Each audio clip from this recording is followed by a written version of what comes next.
All right, gang, thank you so much for listening to episode 1 of Home Bar Tips on the Jay Jackson Mobile Mixologist blog.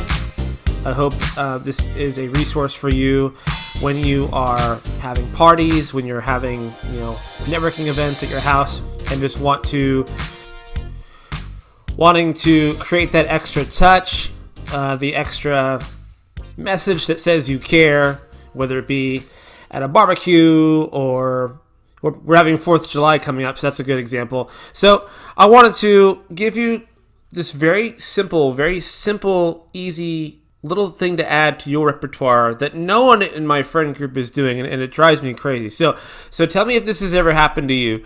You get invited to a cocktail party, maybe a holiday party with your friends or family, and they go, it's going to be a cocktail party, it's going to be really fancy, and you get there, and basically they've taken like all the liquor they can think of and all the liquor that you would never want to drink. So, a bunch of scotch and creme de menthe and Italian Amaro, things that just don't make any sense together, and just basically just grabbed all the liquor from their closet they've been hoarding for the last 2 years. And they put it out there, and of course there's no ice, and you have to go grab ice on your way, that kind of thing. And there's a bunch of random mixers, ginger ale, ginger beer, fancy cherry Coke, all this stuff, and kind of leave it to you to make sense of it.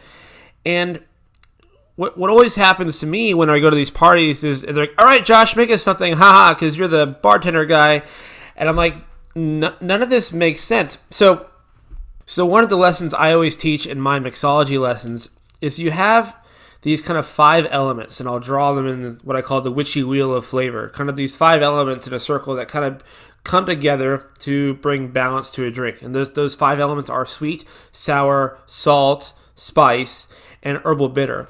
And you need to have at least one of those components to fight, to kind of push up against your sweet components to create a balanced drink. So what am I talking about?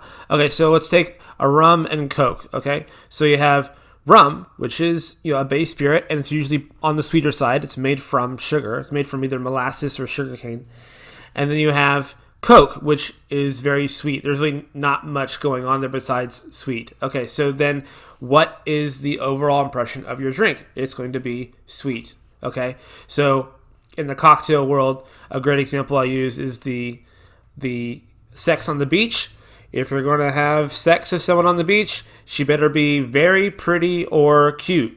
Vodka, peach schnapps, orange juice, and cranberry. And to make a long story short, all of those things are sweet. You have vodka, which tastes like nothing. You have peach schnapps, which is alcoholic peach syrup. Then you have cranberry juice, which is usually cranberry cocktail, which is mostly apple juice. Sorry. And store-bought orange juice is not very sour. It's actually very sweet. So you have nothing on sweet, on sweet, on sweet. So when you go to these parties, you have a bunch of cocktail mixers that are sugary, and maybe you'll have some club soda, which is like your one non-sugary option.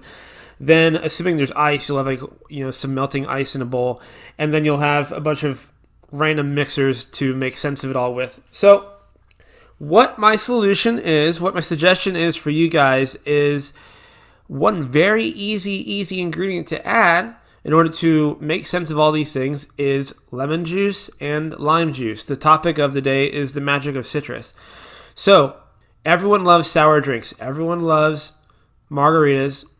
Everyone loves whiskey sours, etc., etc. What makes these drinks good is that the sweet element, the sugar or the triple sec or whatever it is balanced out by the sour element, by the lemon juice or the lime juice. So if you would just have a bottle of lime juice or lemon juice on the table, you now have an element that can be tied to anything. So if you had, vodka and ginger beer without lime juice, you don't have a mule. So if you just had some lime juice on the table, see, ginger beer, when you're buying store-bought ginger beer, these cans of ginger beer are 500 calories worth of sugar. They're very, very, very sweet. It's worse than a Coke.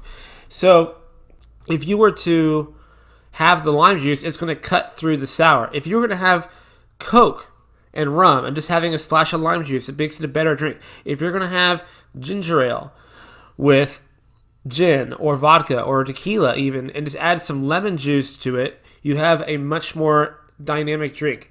If you're going to add some lime juice to cherry cola, it's going to automatically taste interesting because the acid, the sour element is cutting through the sugar and making it taste more like an adult beverage than having that sugary drink by itself. Even though you're still having just as much sugar as before, you're going to have a more balanced drink. So if you just have a bunch of mixers and random spirits at your house and you're having friends over, just have a bottle of lime juice or lemon juice to go with it, and you're going to have an infinitely better combination of elements to work with. So sourcing your limes and sourcing your lemons.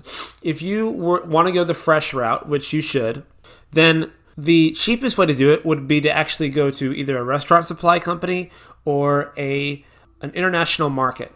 I go to an Indian market here in South Nashville, and I get my limes for between $8 for $1 up to $16 for $1, depending on the time of year. And then lemons are between $4 for $1 and $12 for $1, depending on the time of year. So if you get an ounce of juice out of each fruit, that's a lot of ounces. And you only need about half an ounce of juice to make any drink work. So you get 16 limes at 16 ounces. That's 32 servings out of just 16 limes. It's pretty awesome. So if you're wanting to go the lazy route and do store-bought juice, and I understand, I'm not going to hate you for it. I'm not a cocktail snob. My recommendation is stay away from the real lime or the real lemon or the stuff that says it's real, and go with either one of two brands. There's only two brands I recommend, and that is Santa Cruz for lime juice or lemon juice. And here in Nashville, they're becoming way more prolific. They used to only have like 4 on the shelf, and I can never get enough. Now they're always well stocked. So do that. You can get 16 ounces of lime juice for $5. It's great. Or another company I'm finding that you probably can only get through restaurant supplies, but it's worth looking into, is Natalie's. That's Natalie's with an H, so Natalie's. And there's no preservatives or anything. So it's just like once you open up the bottle, you got to refrigerate it because it's just straight up juice, nothing else to it. So that's our recommendation. The magic of citrus. Citrus will make your drinks immediately better tasting, even if it's just a basic rum and Coke or vodka soda or that kind of thing. So do that, and I will say you're great, and I will mail you a gold star, and you will show it off to your friends at your next cocktail party. This is your favorite bartender in Nashville, J-Jack, signing out. And remember, if it's worth celebrating, celebrate well.